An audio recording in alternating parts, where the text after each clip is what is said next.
अस्सलाम वालेकुम, आप देख रहे हैं विजन पॉइंट। मैं हूं एमन महबूब। नारों और ड्रामों की फ्लॉप सियासत, 13 साल नाअहली छुपाने के लिए गिलगित बल्तिस्तान में मजलूमियत का नया सस्ता ढोंग।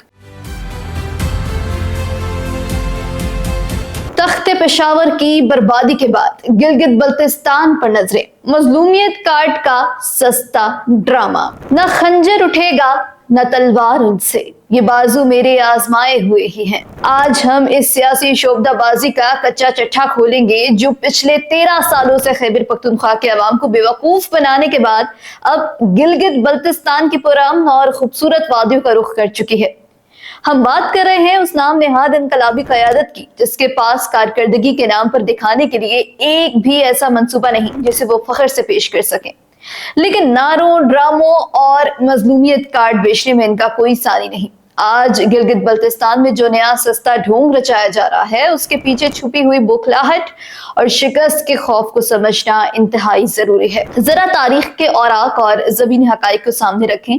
इस टोले ने पूरे 13 साल तक खैबर पख्तूनख्वा पर बिला शिरकत गैर हुक्मरानी की है। 13 साल का अरसा कौमों की तकदीर बदलने के लिए बहुत होता है, लेकिन इन्होंने क्या बदला? इन्होंने खैबर पख्तूनख्वा को बदअमनी, दहशतगर्दी, टिम्बर माफिया और मुआशी तबाही के एक ऐसे तारीख दलदल में धकेल दिया है जहां से निकलने का कोई रास्ता दिखाई नहीं देता। आज पेशावर का शहरी महंगाई और भत्ताखोरी के हाथों रो रहा है।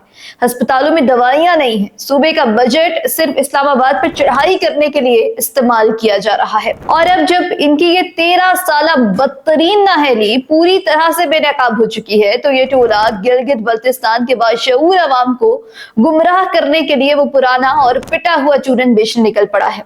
ये चूरन क्या है? ये चूरन है सोशल मीडिया के खोखले नारों और हमें काम नहीं करने दिया जा रहा के रोने का। गिलगित बल्तिस्तान में इनकी इंतखाबी मुहिम का बगौर जायजा लें। क्या इनके पास कोई मुआशी एजेंडा है? क्या इनके पास इस खित्ते की सियाहत को बैनुल-अक़वामी सतह पर ले जाने का कोई प्लान है? नहीं, इनका जो पूरा फोकस है वो सिर्फ एक चीज पर है, कानून की धज्जियां उड़ाना, खुद साख्ता तनाज़ात खड़े करना और रियासती इदारों के साथ मुहाज़राई करना। ये दानिस्ता तौर पर इंतखाबी ज़ाब्तों, कोड ऑफ कंडक्ट को मानने से इनकार कर रहे हैं। ये जानबूझकर ऐसी सूरत हाल पैदा करना चाहते हैं जहां कानून हरकत में आए ताकि इन्हें कैमरों के सामने खड़े होकर रोने धोने और अपना मन पसंद मजलूमियत कार्ड खेलने का मौका मिल सके। इनकी बौखलाहट का अंदाजा इस बात से लगाएं कि इंतखाबात अभी नहीं हुए, लेकिन इन्होंने अपनी सियासी नाकामियों को छुपाने के लिए लेवल प्लेइंग फील्ड न मिलने का वावेला अभी से शुरू कर दिया, क्योंकि जमीनी हकीकत इनके सोशल मीडिया के झूठे ट्रेंड से बिल्कुल मुख्तलिफ है। जब ये जलसा करने जाते हैं तो वहां अवाम के बजाय खाली कुर्सियां इनका मुंह चढ़ा रही होती हैं। ये खाली कुर्सियां, ये अवाम की अदम दिलचस्पी दरअसल इनकी गिरती हुई मकबूलियत और इनके झूठे बयानिए की मौत का सबसे बड़ा और मुंह बोलता सबूत है। ये टोला जानता है कि वो गिलगित बल्तिस्तान की इंतखाबात में बुरी तरह से हारने वाला है, इसलिए इंतखाबात से पहले ही शिकस्त का प्रीएम्प्टिव एक्सक्यूज तैयार करने के लिए इदारों पर कीचड़ उछाल रहे हैं।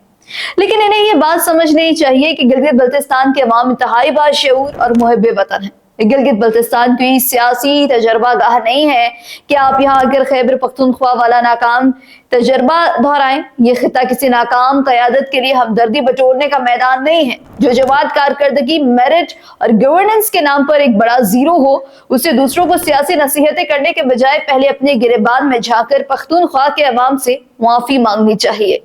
गिलगित बल्तिस्तान के अवाम अब इन सस्ते ड्रामों में नहीं आएंगे।